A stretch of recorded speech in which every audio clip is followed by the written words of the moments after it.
Guys, Canon Exus 285. This is digital camera yang compact, kecil, ringan, ada built-in flash.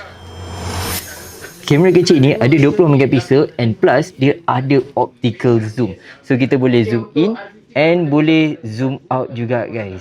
Pada tahun 2019 sobat-sobat.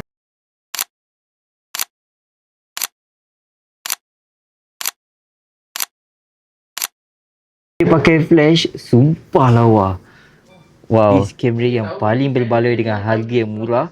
Kalau korang nak ambil gambar untuk shoot moment guys, memang sangat sesuai. Korang nak ambil gambar untuk travel, nak ambil gambar family, ataupun korang nak guna untuk hobi pun menarik guys. Dia ada wifi untuk kita transfer gambar ataupun video. So tak perlu dah nak cucuk kabel type C ke, tak perlu nak masuk laptop dulu, tak payah. Boleh terus connect dengan phone. Memang senang. Kita try record video guna Exus 285 pula.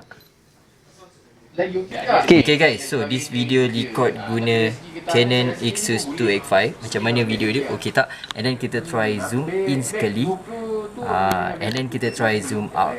Quality sound dia nice tak guys? Kalau nice, komen nice. So kalau korang nak kamera Canon Exus 285 macam yang aku pegang ni, korang boleh terus tekan dekat beg kuning di bawah selagi stok masih ada guys.